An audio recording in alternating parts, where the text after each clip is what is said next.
یعنی تۆ خوێنە حەڵاڵە، تۆ ماڵە حەڵاڵە، تۆ ئەتوانی چەند پارەمان بدەیتێ بۆی بینێرینە غەزە. لە نێوان ئەم دوانەدا ئێمە هەست دەکەین شتێک هەیە بە ناوی دین. بینەرانی بەڕێز ئەم کاتتان باش، ئەمڕۆ لە بەرنامەیەکی تایبەت لەگەڵ برای بەڕێز کاک دکتۆر یونس ڕاوی گفتوگۆ لەسەر پرسێکی گرنگ، پرسێک کە پەیوەندی بە گۆڕانکاری گەورە و ڕیشەیی و گۆڕانکاری مێژووی گەورە هەیە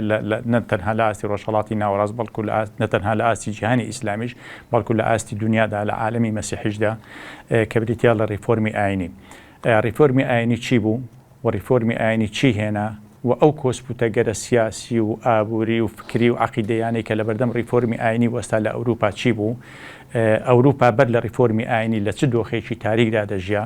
زانایان و بیرمەندان و فەیلسوفانی ئەوروپی لەم دۆخەی ئەو کاتدا یاخود لە سەردەمی ڕەنیسانس و هاوشانی ریفۆرمی ئاینی لە ئەوروپادا توانیان چی بکەن،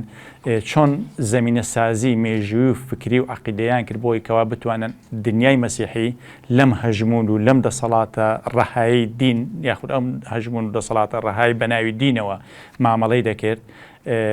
پسوولەی چوونە بەهەشتی بە مرۆڤەکان دەفرۆشت، پاشا و میر و میرەکانی دادەنا لە کانتۆن و لە مقاتە جیاوازەکانی وڵاتانی ئەوروپا، زمانی لاتینی، زمانی سەپا و زمانی گشت هاوڵاتیان و گشت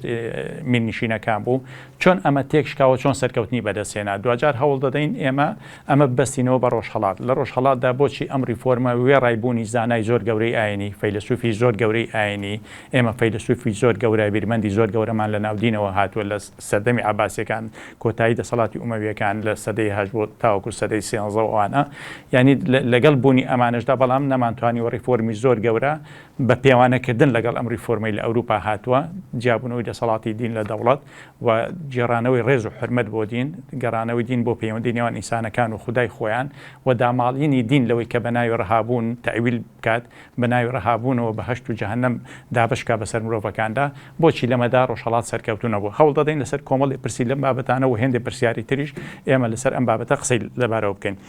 بەر لەوەی بچینە سەر بابەتەکە لەگەڵ کاکتۆر سەیری ئەم کورتە ڤیدیۆیە دەکەین، تێکستێکمان ئامادەکردووە لەگەڵ کورتە ڤیدیۆیەک و دوجار دەینەوە.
بۆ حکومکردن، کۆنتڕۆڵ و دەسەڵات سەپاندنیش.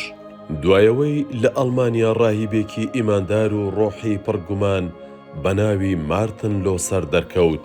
گەیشتە و باوەڕێی ڕزگاربوون لە گوناه و هەڵا ناکردرێ، حەق پێویستی بە نێوەندگیری نییە.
کورتە ڤیددیۆیت بینی وە گوێ لە تێکستەکە گرت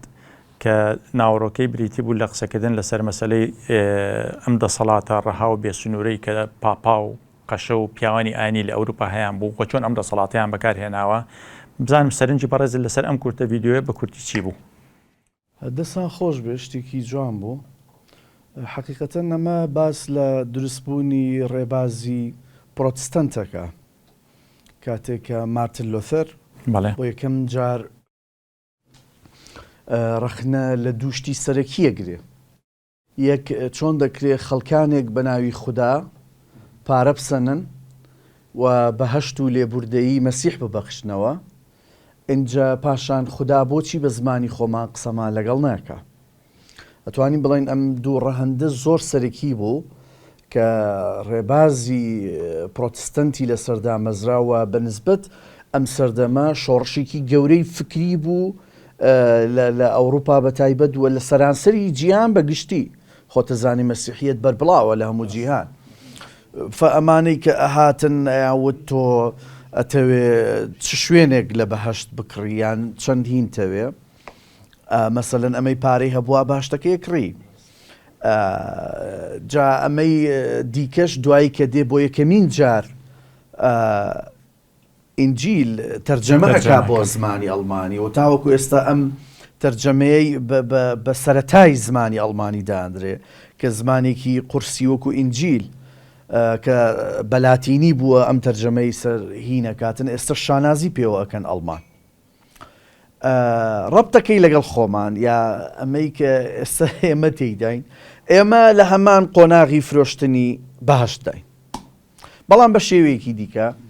مەسەلەن ئێستا لای ئێمە ئەوەیە ئەڵێ تۆ ئەتوانی چەند پارەمان بدەیتێ بۆی بینێرینە غەزە پارچەیەک بەهەشتێەوە کڕین، یا تۆ چەند پارەی چەند بەرماڵت هەیە لە مزگەوتەکەی ئێمە کە ئێمە شتێکی تایبەتین، ئێمە ڕاستەکەین، ئێوە چین؟ ئەڵێ ئێمە موسڵمانی حەقیقین. موسڵمانی حەقیقی چییە؟ ئەڵێ ئەهلی سونە و جەماعەین. خەڵک هەمووی ئەهلی سونە و جەماعەی ئەڵێ نا ئێمە ئەهلی سەلەفی ساڵحین. خەڵکێکی زۆر ئەڵێ ئێمە سەلەفی ساڵحین، ئەڵێ نا ئێمە ئەمەین کە وەلامان بۆ حاکمەکانی خۆمان هەیە. باش نییە؟ ئیتر خۆیان خورد دەکەنەوە لە ناو خۆیان. ئەم کڕین و فرۆشتنە لایەزال هەیە و بەداخەوە خەڵکێکی زۆریش لایەزال باوەڕی بەمە هەیە. ئەمە کارە ساتە. ئەمە هێمای ئەوە ئەگەێنێ کە بەڕاستی ئەم خەڵکانەی کە خەریکی ئەم نەوعە بازرگانیان فرۆشیارێکە کەسێکی ساختە چییە؟ باشە؟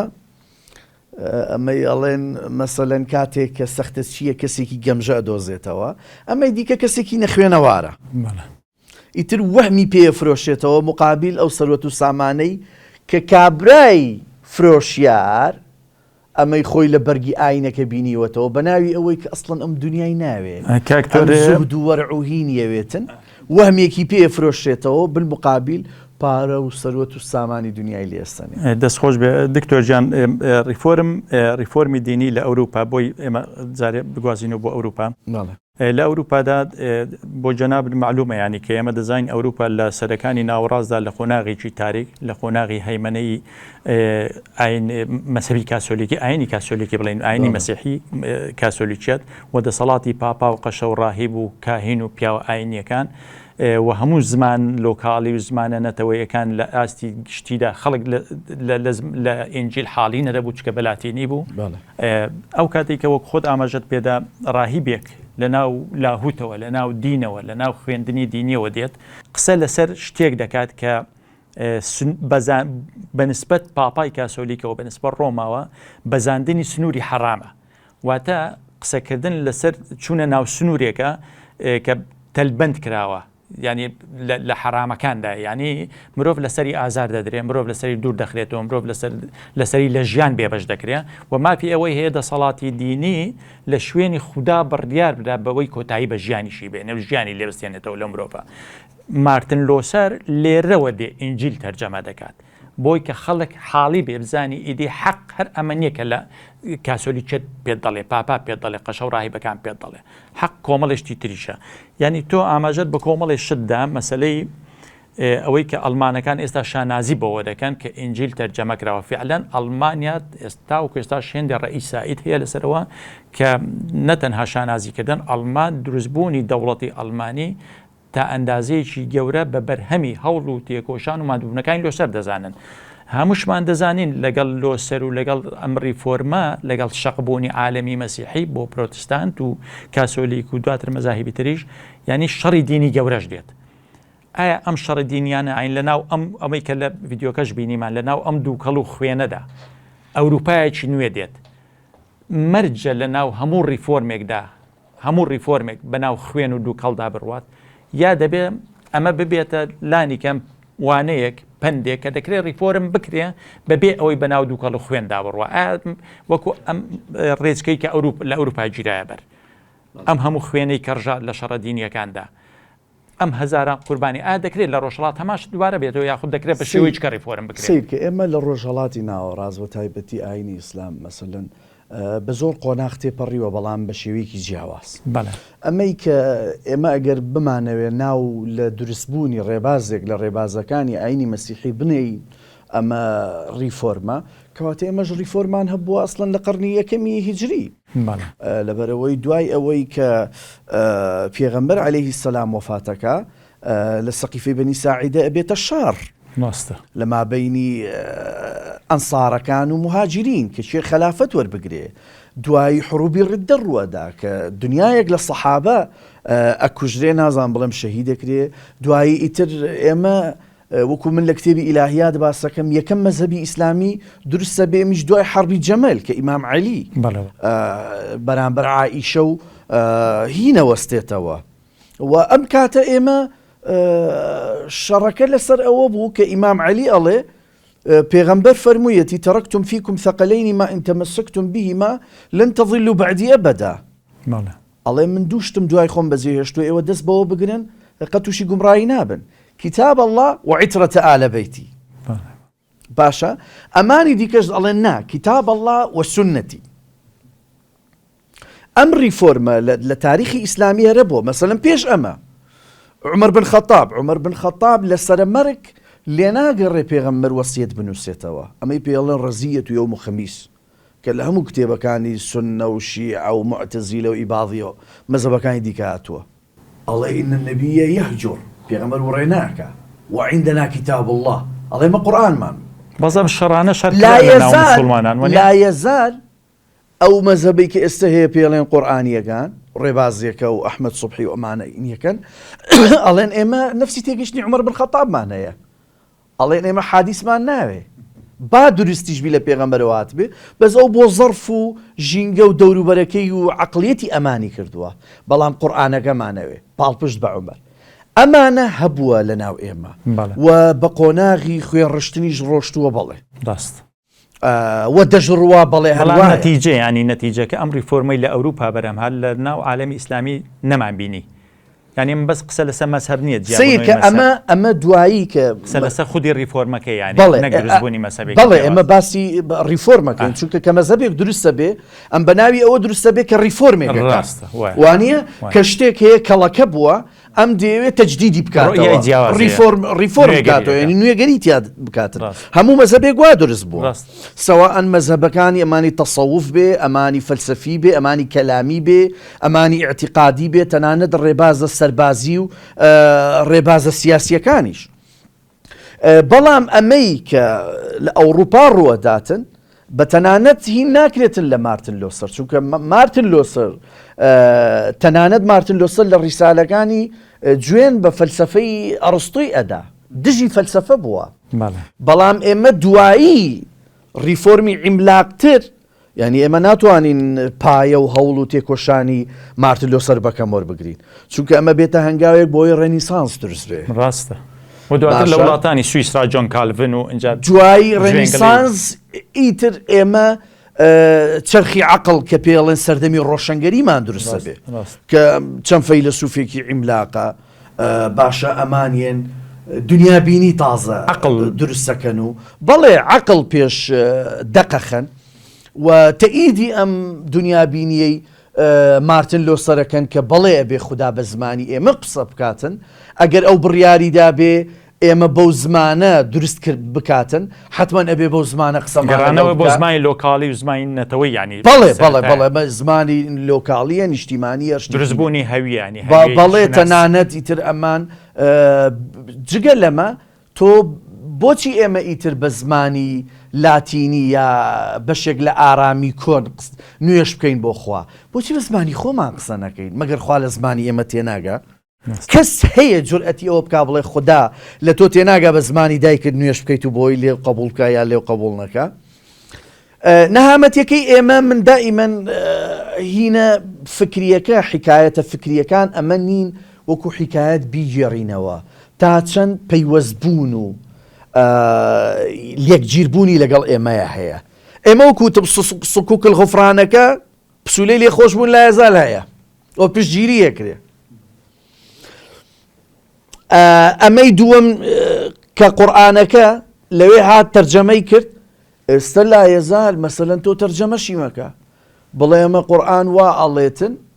ئەڵێ بابە ئەم تەفسیرە غەڵەتە ئێمە تەفسیرێکی دیکەما هەیە تەفسیرێکی نەگۆڕ و سابت هەیە تەفسیرێکی نەگۆڕ و سابت نییە مەبەستم ئەوام وا دەڵێن هەچ کەسە و بە مەسلحەتی خۆی گروپێک بەڵێ مەسەلەن تۆ ئیمڕۆ پێی بڵێ کاکە لای سەلەفیەکان ئیبن جەریر الطەبەریمان هەیە تەئویل ئایە القورئان ئەم ئایەتە وا ئەڵێ نا ئیبن جەریر خۆ معسووم نییە ئیبن کەثیر وا ئەڵێ ئیبن تەیمیە وا ئەڵێ ئیبن عوثەیمین وا ئەڵێ ئەگەڕێ بە دوای تەفسیرێک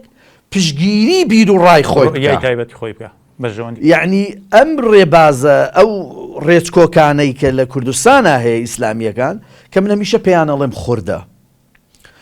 مەبەستم چییە لە خوردە یعنی 5-6 دەستی کردووە ئەگاتە شێخێک لە سعودیە کە ئێمە ئەوە ناسین و فکری ئەو نەقدەکەی عەفوومەکەی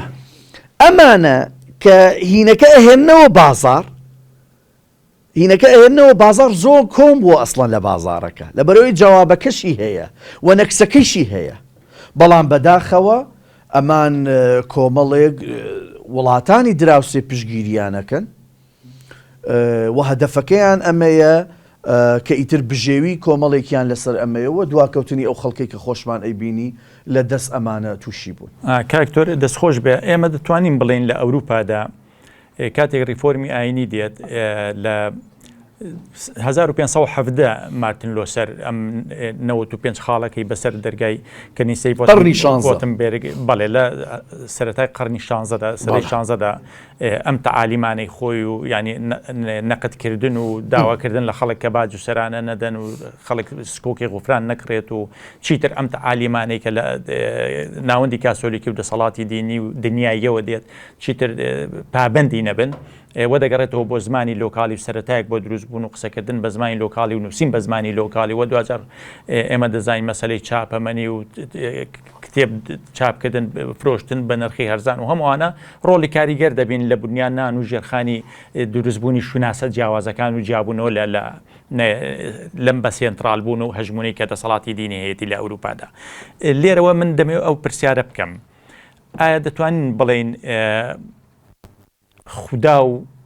دین دوشتی جیاوازن لە ناو ریفۆرمی دینی لە ئەوروپادا دەتوانین بڵێن هەموویان هیچیان چکە مارتن لۆسەر پیاوێک نەبوو لە دەرەوەی دین هاتبێ پیاوێکە باوەڕی بە خوددا هەیە پیاوێکی لاهوتیە پیاوێکی دیندارە ڕاهیبە بۆ خۆی لە ناو خوێندنی ئاینیەوە هاتووە خوێندوێتی و دکتۆرای هەیە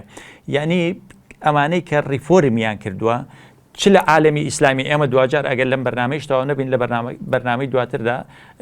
دەینە سەر مەسەلەی عالەمی ئیسلامی چ لە ناو دنیای ئەوروپی چ لە ناو دنیای ئیسلامیدا ئەوانەی کە تەئویلی جیاواز بڵێن یاخود بۆ چوونی جیاوازیان لەم تەئویل و تەطبیقە هەڵانە هەبووە کە گروپێکی دینی دیاریکراوی یا بڵێن بەپێی بەرژەوەندەکانی خۆیان تەئویل و تەطبیقی دینیان کردووە ئەم جیاوازیانە بە کوفر و ئیلحاد و زەندەقە و کۆمەڵشتی لەم شێوەیە ئەمە بەرامبەر مارتن لۆسەری شەر هەبووە لە ئەوروپاشدا هەر هەبووە بەڵام ئەم زروفە مەوزوعیەکە لە ئەوروپا هەیە ریفۆرم سەردەخە ئایا ئەم زروفە بۆچی لە ڕۆژهەڵاتدا ئایا جیاواز بوو یاخود دەرفەتی ئەمەی نەڕەخسان لە سەردەمی عەباسیەکان ئەم ریفۆرمە گەورەی بکرێت ئەمە یەک دووەمیان ئەمە زۆرە کێشێ لێرە باهینکەی بەڵێ فەرموو داوا لێبوردنەکەم یعنی ئێمە عواملی زۆرمان هەیە، ینی فاکتەر و هۆکاری زۆرمان هەیە بۆ ئەمەی چۆن لەوێ مەسەلەن ئاوا سەرکەوت لێرە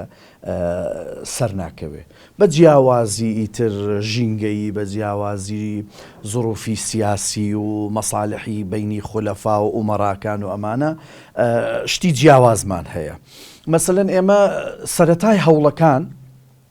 کە هەوڵی جددی عقلانی دروستە بێتن، ئێمە شخصیتێکمان هەیە بەرامبەر کە شخصیتێکی دینیە بە ناوی واصل ابن عطاء و ئەم ڕخنە لە حەسەنی بەسری ئەگرێ لە عالەمی ئیسلامی. بەڵێ لەو بەسڕایی کە ئێستا ژینەکەین، دوای ئیتر ئەمە حەسەنی بەسری ئەڵێ ئێعتەزە لەنا واصل واتە واصل وازی لە ئێمە هێنا، فەم مەزەبێکی عقلانی دروستە بێ و ئەوەش بڵین پیاوێکی ئیماندار و خوداپەرست بێ خۆی سیرکە. شتێک هەیە من هەمیشە ئەیڵێم، ئەمانەی کە لە ناو فکرێکی معەن ئیشەکەن، مەسەلەن لە ناو سیاسەت ئیشەکە، لە ناو دین ئیشەکە، فەلسەفە، ئەدەب، هەر شتێک خۆی باوەڕی بە پرۆسەکەیە بۆی ئیشی تیاکە. کابرایەک ئەگەر باوەڕی بەخوا و بەهین نەبێ بۆ خۆی ماندووەکە، بۆ مەسەلەن خوێنی خۆی کاتە کاسەی سەری خۆیەوە، وانە اینجا پاشان ئەو پرسانە خاصەن پرسی فکری و دین و فەلسەفە پرسی زۆر وشکن، یعنی تەمەنی ئەوێ تۆ ئەخوێنیتەوە، تەمەنی ئەوێ تۆ مناقەشەکەی، اینجا بە پرۆسەی نووسین و ڕەخنەگرتن و ئەمانە ئەڕوە. ئەمانە هەمویان موسڵمان بوون. مێژووی تەکفیرکردن زۆر کۆنترە. مێژووی تەکفیرکردن لەوە هاتووە کە کابرای بە ناوی خوا قسە ئەکا، قەشەکە، مەلاکە، بانخوازەکە بۆی تۆ ناشرین بکە لە پێش خەڵک و بۆ ئەوەی هەڕەشە لەسەر ژیانی تۆ دروستەکە، ئەڵێ تۆ کافری، تۆ مولحیدی. تێگەی لە کاتێکدا ئەم چ زەمانێکی خۆی ئیمانارە، چ زەمانێکی خۆی مەقبولە لە لای خوا، بەڵام ئەم ئەو شتە ئەکا چێ دەسەڵاتی ئەم تەکفیرکردنی پێداوە. کەس ئەسڵەن تەکفیر هینێکی ئیلاهیە. خوا تەنانەت پێغەمبەریش ئەم دەسەڵاتەی نەبووە. بەشیرەن وەنەذیرا وداعيا إلى الله بإذنه وسراجا پێغەمبەر هاتووە هۆشداری بە باشە وەڕێگا ڕوون بکات، لست عليهم بمسيطر. قورآن ئەڵێ تۆمان نەناردووە بۆی تۆ لەسەر خەڵک مسيطر بی، باش نییە؟ إن عليك إلا البلاغ، لەسەر تۆ واجبە پێڕاگەیاندن بکەیت، وعلينا الحساب. خوا لە ڕۆژی قیامەت ئەم حیساب و کتابەکە، بەڵام ئەم چەکە بۆ بەکارهێنێ بۆیە تۆ پاشەکشە بە تۆ بکە، دەمە بگرێ لە پێش خەڵک ناو ناتۆرە و سڕینەوەت بکە، یعنی لە تۆ ئەترسێ. و هەمیشە لە مێژووی مەسەلە مەسیحیەتیش ئەگەر قەشە یان کەردیناڵ کاتدرائیەکان وەڵامی نووسەرێکیان هەبوایە، مەسەلەن شخصەتێکی وەکو ئیسپینوزا تەکفیرەکە، ئەگەر وەڵامی ئەویان هەبوایە تەکفیریان ناکرد. هەمیشە کە قۆناغ چووە سەر ئەوەی بڵێن فلان کافرە، ئەوە بزانە دەستگا دینیەکە وەڵامی نییە، وەڵامی نییە، ئاخیر فیشە کە هەیەی بیتەقێنێ تەکفیرکردنە. و خۆش دەزانی ئێستا لە عالەمی ئیسلامی کە ئەڵێن تەکفیرکردن یانی چی؟ یعنی تۆ خوێنە حەڵاڵە، تۆ ماڵە حەڵاڵە. ئەیگەڕێنمەوە سەر واصل بن عەطا. واصل بن عەطا ئەمە جارێ زەمەنی ئەمەویە، جیاژ ئەبێتەوە و حەسەنیش هینیەکە، بەڵام حەسەن بەسری تەکفیری ناکە و ئەمیش تەکفیری حەسەن ناکە و دەولەی ئەمەویش محاکەمەی ئەم دووە ناکەن، بەڵکو واصل مەدرسەیەکی عقلی کەلامی دروستەکە. ئازانی ئەو مەدرسەیە پەرەی پێدا، ئیتر دوایی قەدەریەکان دێن، دوایی مەدرسەی ئیعتیزالی بەسڕاوی دروستە بێ، دوایی تەنانەت لە ناو مەدرسەی ئیعتیزالەکە کە ئەمەش پەیوەستەکەمەوە لەگەڵ ئێستەی کە هەمانە شخصیەتێکی گەورە دروستە بێ بە ناوی ئیبراوەندی. ئیبراوەندی کە شخصیەتێکی ترسناکە حەقیقەتەن. ئیبراوەندی هەموو قۆناغەکانی ئاینی بڕیوە. ئیبراوەندی ڕەفیقی عەلی الجوبائی بوو، ئەمە کە لە وەصفی عەلی الجوبائی ئەڵێن کانە عەقلًا یەمشی عەلە الأرض، یان یەک پارچە عەقڵ بۆم پیاوە. ئیبراوەندی ئیعلانی ئیلحادەکە و هەموو دام و دەستگا ئاینیەکان، تەنانەت مانیەکان ئەم کاتە لە بەغداد زۆر بوون، ئەمانیش بە تیجارەتکردن بە دین تۆمەتباریانەکە. ئەڵێن ئێوە هیچ تیجارەتێ نازانن، خەڵکانێک تیجارەتەکەن دەسمایەیەکیان هەبێ، ئێوە تیجارەتەکەن بە سەری بەتاڵ، ئێوە بە دوای سەری بەتاڵە گەڕێن بە دوای سەرمایە ناگەڕێن باشە بۆ تیجارەت بە هین بکەن نان و بژێوی پیا بکەن و خۆتان پیرۆز بکەن لەسەر ئاستی خەڵک و هەمیشە ئەمەی ئیبڕاوەندی ئاماژەی پێکە هەنێشتی هەیە زۆر سەیرە حەقیقەتەن بۆچی پیاوە ئاینەکان جلوبەرگیان جیاوازە جلوبەرگیان جیاوازە بۆی ئەمان بڵێن ئێمە مەخلووقێکی دیکەین ئەمە ئەهێنمەوە بۆ سەردەمی ئێستا کە بە لێشا و گەنجەکانی ئێمە بەرەو ئیلحادە چنەزانی من نامەم بۆیە بەستر کۆمەلگای کوردی کۆمەلگای کوردی بە لێشا و بەرەو ئیلحاد بەرەو ئیلحادە چێ بەڵێ یعنی تەنانەت گەنجی وا هەیە ئەڵێ دکتۆر گیان پێم سەیرێتەوە باوەڕە بەخوا هەیە مع ذلك خۆی اعترافەکە 5 ساڵ پێش هێستا ئیمانار بووە ئەم گەنجە تەکنەلۆژیای هەیە و زۆربەی گەنجی دوای موالی 2000ەکان ئینگلیزیکی باشە زانن متابعاکەن داعشە بینن خەڵک ئەسووتێنێ خەڵک سەر ئەبڕێ دایک و کچەکانی ئێمە لە یەزیدی ئەبا لاقەیانەکەن ڕێیپیانەکەن ئینجە دوایی ئەبینێ مەلایەک لە سعودیە قسە ئەکا بە تایتڵی ئینگلیزیەکە ئەی خوێنێتەوە ئۆ کاتی خۆی سەحابەی کرامی ژەویشیان کردووە خەلیفەکانی بەنی ئومەیەش ڕێیپی دایک و خوشکەکانیان کردووە ساڵی 23 هیجریش کە هاتوونە کوردستان گیراوە نەفسی بەزمی داعش بووە ئەڵێ ئەی داعش چییە؟ ئەبینێ مەلاکانی ئێمە ئەڵێن داعش موسڵمانە بەڵام گونەحبارە بۆ کەسەیە گونەحبار نەبێ کەواتە داعشیان پێ موسڵمانە کە ئەم گەنجە ڕەتیە کاتەوە ئەڵێ من چۆنە بێ دینی خوا بێتن قبولی کوشت و کوشتار بکە چۆنە بێ دینی خوا بێ خوشک و دایکی خەڵک لاقە بکە بە ناوی ئەوەی هیدایەت و تۆ ڕێگەی ڕاستی نیشانە دێ و جگە لەمە ئەو مەلاو بانخواز و حیزبی ئیسلامی سیاسیەکە ئێستا هەیە وەڵامی گەنجی سەردەمیان پێ نییە مەسەلەن تۆ ئەم ئێمە کەسی شخصیتێکمان هەیە مەسەلە عضوی هەیئە کیباری عولەما یعنی ئەندامی زانا باڵاکانی سعودیە بە ناوی فۆزان الفۆزان بەرامبەر کامێرە دانیشتووە ئەڵێ تەسویرگرتن و وێنەگرتن حرامە و خوا نەعلەتی لێ تۆ بەرامبەر کامێرە دانیشتووی ئەم گەنجە هەیەجانی هەیە ئیتر حەماسەتی هەیە و زیاتر وەریەگرێ ئەوێ تێبگا بزانم ئەمە بۆ وایە بۆیە ڕەتیەکاتەوە نزیکترین خاڵ بۆ ئەوەیە دینەکە ڕەتەکاتەوە کە بەداخەوە من ئەیبینم ئەمانەی ڕەتی شەکەنەوە زۆر بەهێز ڕەتیەکەنەوە چۆن پێشتر دیناریەکەی بەهێز وەریگرت بوو بە وشکی وەریگرت بوو ڕەتفعلەکە شێر بێزە ئیتر کە جوێنەدا تەشیرەکە پێڵێنکا کە تۆ بۆ جوێن و تەشیرە دەی ئەڵێ من پەروەردەی مزگەوتەکەی ئێوە پەروەردەی حیزبە ئیسلامیەکەی ئێوە من ئەی لەگەڵ ئیخوان نەبووم لەگەڵ سەلەفی نەبووم ئێوە جوێنتانە لەسەر مینبەر و ئەتاوت باهیت و هەم بوختانیان بۆ بکەن سووکیان بکەن ڕیسوایان بکەن تۆ ئەم کێشەیە ئەم گرفتە بۆ ناجێڕێتەوە ڕاستی ئێمە قسەمان لەسەرەوە کرد کە لە ئەوروپادا هەم قسە بە ناوی خودداوە کرا هەم بە ناوی دینیشەوە هەم بوون بە ینی جۆرێک لە خیتاب هات خیتابێک کە هەم دینی و هەم دنیایی هەردوو دەسەڵاتی دینی و دنیایەکە ئاسمانی و زەمینی لە دەست خۆیدا کۆ کردبەوە ئەمە لە کاتێکدا ئەمە معلومە کە بوونی خوددا زۆر لە پێشدینەکانەوەیە یعنی لە وەتای مرۆڤایەتی هەیە جۆرێک لە خودداش هەیە ئیدی خوددا لە فۆرمی جیاواز لە شکلی جیاواز لە شێوازی جیاواز و لە فۆرم و تایبەرمەندی جیاوازدا هەر گروپێکی کۆمەڵایەتی جۆرێک لە خوددا و جۆرێک لە تاو کاتێک کە مەسەلەی دینی زەردەشتە دێت و بڵین مەسەلەی تا خوددای وەحدانێت دێتە پێشێ ئەگەر ئەمە بپەڕینەوە لەوە بچینە سەر بابەتی ئەوەی کە ئێمە سەری ریفۆرم بکەین یعنی ریفۆرم لە هەموو دنیادا بابەتێکی قورسە چ لە ناو دیندا بێ و چ لە ناو عقلی کۆمەڵایەتیدا بێ لە دەرەوەی دیندا بێت چه هێزێکی ئەلمانی بێوێت لە ناو کۆمەلگایەکی ئەلمانی تۆ ریفۆرمێکی کۆمەڵایەتی بکەی ریفۆرمێکی سیاسی بکەی ریفۆرم لە هۆشیاری کۆمەڵایەتی گروپە کۆمەڵایەتیەکاندا بکەی و چه ریفۆرم لە مەزهەب و لە ئاینێکدا بکەی بەگشتی خودی ریفۆرم بۆ خۆی یەکێک لەم بابەتانەیە کە دەست بۆ بردننی کارێکی قورسە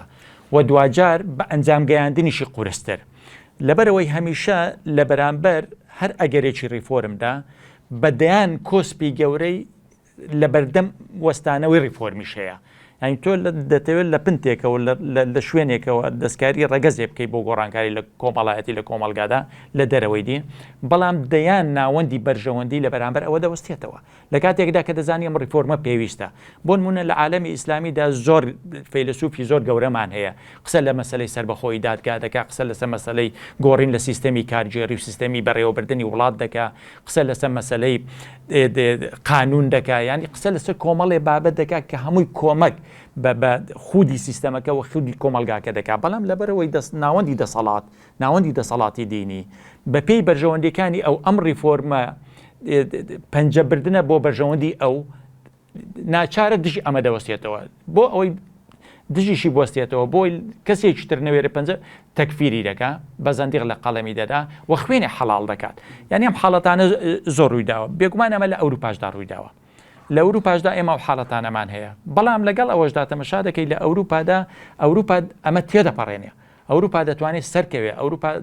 قۆناغی ڕۆشنگەری دێ عقل باڵا دەست دەبێ عقل دێ تەفسیر و تەویل دەکە و دوا تەویل و دوا تەفسیر بێمە سەر خودی پرسیارەکە پێت وانە ئەمەی لە ئەوروپا هەیە لە ئەوروپا کراوە بۆ نمونە ئەگە دابەش بکەین بە دووبەرە بەرەیەکمان هەیە کە بەرە دەسەڵاتدار و پێگە بەهێزەکەی پێگەی اقتصادی پێگەی دینی و سەرمایە ڕەمزی زۆر گەورەی لە پشتەوەی کە دەسەڵاتی دینیەکەیە پێگەی ناوەندێکی ترمان هەیە کە ناوەندێکە ڕۆحی چاخیبوونی تێدایە دەوێت کۆمەڵێک لەو بەها و لەو نەک بەها کۆمەڵێک لەو ڕێنمایانە ڕەت کاتەوە کە ناوەندی دینی عەرزی دەکات بۆ کۆمەلگا لە نێوان ئەم دوانەدا ئێمە هەز دەکەین شتێک هەیە بە ناوی دین و شتێک هەیە بە ناوی مەعریفەی دینیەوە شتێک هەیە بە ناوی دین و شتێک هەیە بە ناوی دینداریەوە ئەمەی کە دینە جیاوازە لەوەی کە پاپا و قەشە و ڕاهیبەکان بە ناوی دینداریەوە پێشکەشی کۆمەلگای دەکەنەوە تۆ پێدوانیە ئەم گرفتێکی تەواو بنیادیە لە ناو کۆمەلگەی ڕۆژهەڵاتیشدا ینی لە ئەوروپادا ئەمە هەبوو یعنی دینداریەکە خودی دینداری نەبوو خودی دینەکە نەبوو ینی ئەمە دینداری بوو معریفەی دینی بوو معریفەی دینی ئەمە دەزانین دین تێکستە دەقاک کە دێت و بەپی ئەمە مامەڵە دەکەی پێ ئەم تێکست و دەقانە بەڵام خودی دینداری و معریفە دینیەکە بەرهەمی مێژووی عەقڵی ئینسانە من خزمەتی تۆ بکەم لە ئەخیری ئەوروپا ئەمەی تێپەڕان لە ئەخیری پرسیارەکە دەست پێ بکەمەوە کاتێکە ئیمام عەلی شەڕی معاویە ئەکا و معاویە ئەزانێ ئەدۆڕێ لە سفین هەنێ پەڕی لە پێستی قورئان بەرزەکەنەوە کە قورئان حەکەمی لەو شەڕ قورسانەش بوون شەڕی جەمەل و سەفین و هەموویان سەحابە بوون ئەمان سەحابە و تابعین بەڵێ ئیتر یعنی خەڵکەکە زەخت لە ئیمام عەلیەکە نەجینا ئیمام عەلی ئەزانێ مەسەلە ئەڵێ کەلیمەت و حق يراد به الباطل الله ما راسق سكي راس ما قرآن بلام ام دروكا بني أمية ناس زاين شلون دروس بونو تاريخي بس تشي دروكا يعني ما بسي لبني أمية لمعاوية بله أما يكم قناغي دروس بوني سنية كمعاوية جماعتكيتي والشيعي سرتاية بله نك شيعي 12 ولائي وأماني اشتكي دي كان والشيعي إمام علي خوارجەکان کە بەشێکن لە جێیشی ئیمام عەلی من مەبەستم ئەوەیە حەقیقەتی دین و لەگەڵ دینداری خەواریجەکان ئەڵێن تۆ چۆن ئەم سولحەت کردووە لە کاتێدا تۆ خەلیفەی دەبوایە شەڕ بکەی تا کۆتاییەکەی بەشێکیان ئەڵێن بابە ئەمە قورئانی بەرز کردوتەوە ئێمە شەڕەکەمان بۆ قورئانە تر ئەبێتە هین كوكا بن لسر أوي إن الحكم إلا لله أم شعاريك استجوت ريتوا إن الحكم إلا لله إمام علي الله بابا مصحفك بين المصحفك هنا دانين الله با قرآنك قصبك قرآن قصناك الله با قرآن حكمك إن الحكم لله شونا بواسطة قرآن يلا قرآن حكمك قرآن داي خويا فرمي القرآن صامت يستنطقه ألسنة الرجال زمان إنسان دي خاطر قرآن يا هر دقيقي جاني بردار عيني بدنجا سايلنتا شي بقسيخة مروف أو مروفات سنة سيكا بن باور موايا مروف سنة دنيا بيني فراوان به چەنە ئەهلی ویژدان و خۆشەویستی و بەیەکەوە ژیان و ئاشتی بێ خراپترین دەقیبەرێ جوانترین تەفسیر تەیاتێ مرۆڤێک کە چەنە ناخۆ ئەمەی ناشرین بێت جوانترین دەقیبەیە ئەم هەمیشە تەفسیرێکی ناشرین تەداتێ بۆیە دوجار شخصەکان فەرقە کرد ئیمام عەلی باس لەوە ئەکا بابە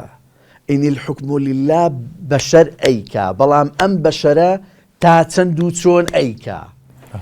کەلیمەکەی کە معاویەش وتی قورئان با حەکەم بێ معاویەش قورئانی بەرز کردەوە ئێوەش قورئانتان بەرز کردەوە ئەمە یعنی هینێکی زۆر جملەیەکی زۆر ترسناک ئەڵێ ئیمام عەلی دوای ئەوە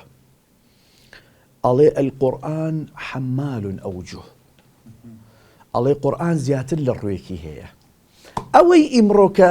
مەلای سەلەفیەکە مەلای ئیخوانیەکە بانخوازە حیزبیەکە کە پێتەڵێ ئەو تەفسیرەی تۆ تاوانی ئەوەی تاوە ئەو قسەیەکە ئیمام عەلی 1400 ساڵ بەر لە ئێستا کردوویەتی طبعا من هینی تایبەتم هەیە لەگەڵ ئیمام عەلی لەبەرەوەی ئیمام عەلی تاکە شەخصە پێغەمبەر لە مناڵیەوە تربیەتیەکە ولا لای پێغەمبەرە هەتا مەسەلەن دوای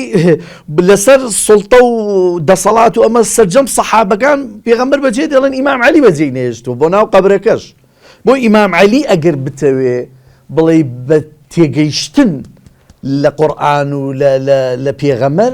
باشترین کەسێک ئیمام عەلیە و تاکە شەخسیەتیشە لە مێژووی ئیسلامی هەموو مەزهەبەکان خۆشیانەوێ کەس ناتوانێت جوێنی پێ بە مەبەستم ئەوەیە جیاوازیەک لە مابەینی تاریخی مێژووی ئیسلام و مێژووی مەسیحیەت لە نقطەیەکە هەیە لە مێژووی مەسیحیەت ئێمە شتێکمان نییە بە ناوی دەقێک ڕێگە بدا بە ڕیفۆرم بەڵام وەکو وتمان مارتن لۆسەر و دواییش فەیلسوفان و بیرمەندانە ئەیکەن بەڵام ئێمە مشکلە ئەوەیە ئێمە حەدیسی سەحیحمان هەیە پێغەمبەر باسی ریفۆرمەکە لە سونەنی ئەبی داودی سجستانی ئەمە چیە ڕێگرێ ینی لێوێ کاتێک لێرە دەقیش هەیە ئێستا پێتەڵێم لە سونەنی ئەبی داودی سجستانی کە ئەلبانی خۆی تەصحیح کردووە لە سیلسیلەی صحیحە ئەڵێ إن الله ليرسل على رأس كل 100 عام من يجدد لكم أمور دينكم الله خوا لسري همو 100 ساڵێک کەسێک ئەنێرێ نەشیوتووە پیاویاژن کەسێک ئەنێرێ ئاینەکەتان بۆ ڕیفۆرمەکە ڕێک بەو نەسە هاتووە بۆیە کەس ناتوانێت قسە لەگە واصل ابن عطاء بکە کەسێ ناتوانێت لەگەڵ غەیلانی دیمەشقی قسە بکاتن ئیلا دوای بە تۆمەتێکی دیکە سەریە بڕن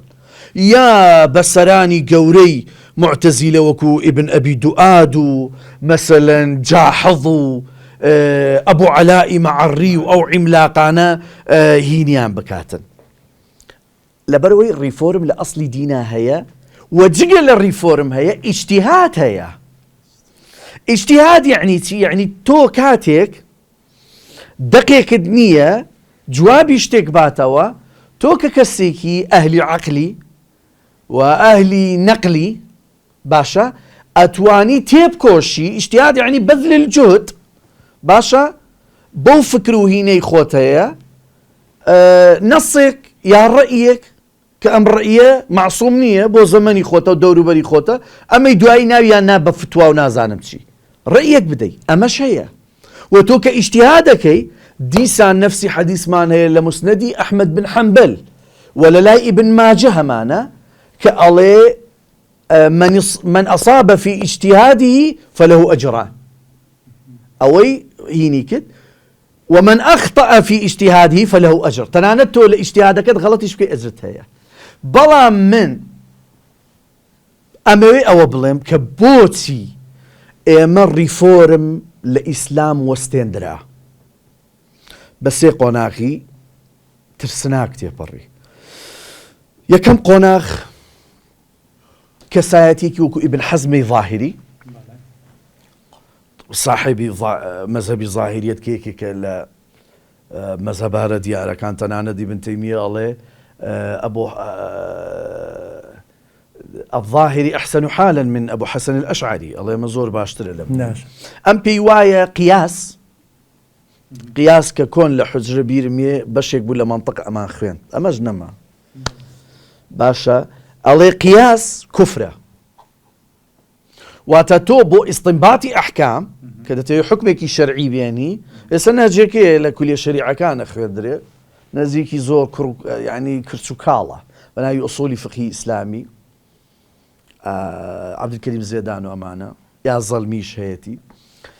ئەڵێ قیاس کوفرە لەبەرەوەی یەکەم کەس کە قیاسی کرد شەیطان بوو وتی ئەنە خەیر من خەلەقتەنی من نار وخەلەقتەه من طین من لە ئاگر ئەڵێ یەکەمین کەس کە پشتی بە قیاس بەست بە پێوەر شەیطان بوو ئیبلیس بوو وتی من باشترم لەبەرەوەی لە ڕووناچوو لە ئاگر دروستکراوە لە قوڕ دروست ئادەم لە قوڕ من چۆن سوزدەی بۆ ببم ابن حەزم سەرجەم ئەمە جا تۆ وەرە بەو تەکفیرە وەرە عالەمی ئیسلامی کەسی لە دەرناچێت کە تەکفیرێک دوای ئەوە کاک ئەبوو حامیدی غەزالی هات کە کەسێکی ئەشعری غەزالیش تەکفیری زۆری غەزالی هات المنقذ من الضلال نووسی و تەحافت الفلاسفة نووسی ابن سینا تەکفیرەکە کندی تەکفیرەکە کیباری فەیلسوفە عەزیمانە تەکفیرەکە حتى دوایی ابن رشد کە وەڵامی داتەوە بە تەحافت و تەحافت ئەڵێ غەزالی ئەسڵ لە دین تێنەگەشت بوو چۆن لە فەلسەفە تێگە ئەمە قۆناغی دووەم کە بەداخەوە گەلی کورد تا تقریبا نەوەتەکانیش زۆر متەمەسیک بوو بە غەزالی من بیرم یە لە حوزرە زۆر دەقی غەزالی هەبوو لە بەرمانە کرد یعنی ئەزبەرمانە قورئانمان ئەزبەر ناکرد دەقی غەزالیمان ئەزبەرە کرد لە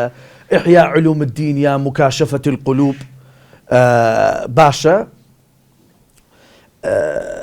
ئیتر کە غەزالی ئەمە هینەکە بێجگە لەمە ئێمە کاک شافعی منطقیش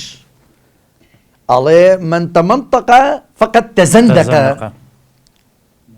زندیقیش مانایەکی خۆشی هەیە زندیق ئەو کەسانە بوون کە شوێن کەوتەی مانی پێغەمبەر بوون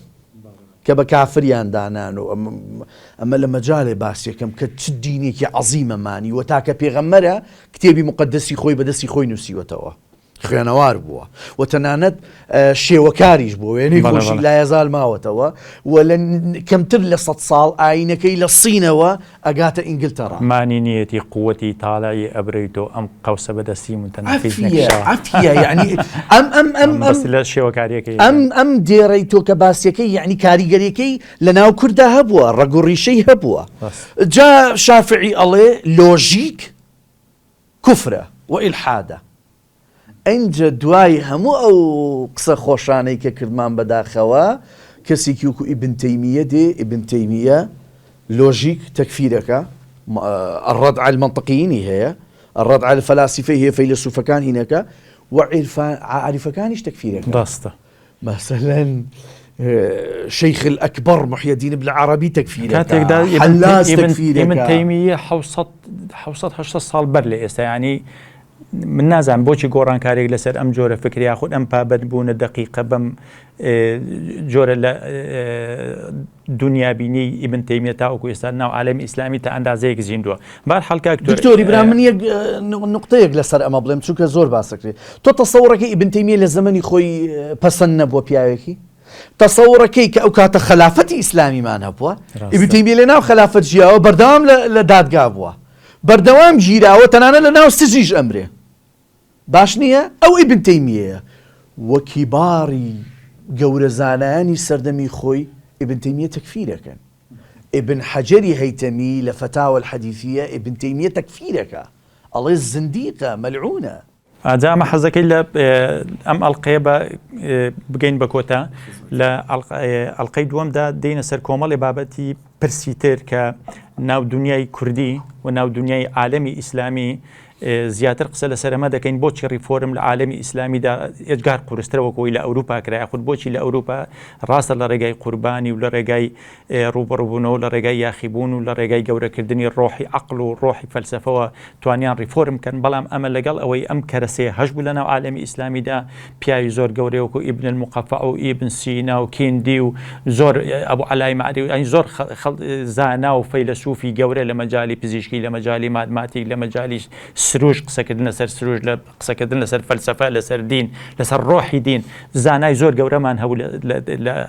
ئەوەی کە خۆش لە کتێبەکە ئاماژەت پێداوە لە فەلسەفەی ئیسلامی لە قەرنی 8 بۆ قەرنی 13 بەڵام لەگەڵەوەشدا ریفۆرم هەرتاوەکو ئێستا وەکو پێویست نەهات جگە لەوە ئێمە زانای گەورەی وەکو ئیبن ڕوشدمان هەیە بۆچی خەڵکی ئێمە ناچێتەوە ناگەڕێتەوە بۆ ئیبن ڕوشد بەڵام دەگەڕێتەوە بۆ ئیبن تەیمیە هەوڵ دەدەین لە بەرنامەی ئایندەدا لە ئەڵقەی دووەمی ئەم درێژەدان بەو زنجیرە بەرنمەیە قسە لەسەر ئەم بابەتانە بکەین زۆر سوپاس کاکە دکتۆر یونس ڕاوی بە باوەڕی ئێمە جەناب بوونت زەرورە یەکێکی لەو بیرکەرەوە جوانانەی ناو کۆمەلگای ئێمە کە بوونتان پێویستە بۆی قسەی خۆتان هەبێ ڕوانگەی تایبەتی خۆتان هەبێ ئیدی چەند ڕوبەڕووی بێگومان گرفت و کێشە دەبیتەوە بە دڵنیاییەوە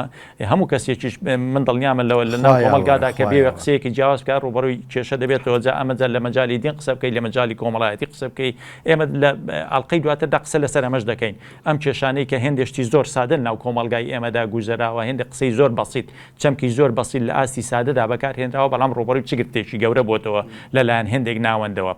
لە ئەڵقەی دواتردا قسە لەسەر ئەمە دەکەین سوپاس بۆ ئێوە بینەرانی ئازیز کاتێکی خۆشتان هەبێ و خواحافیز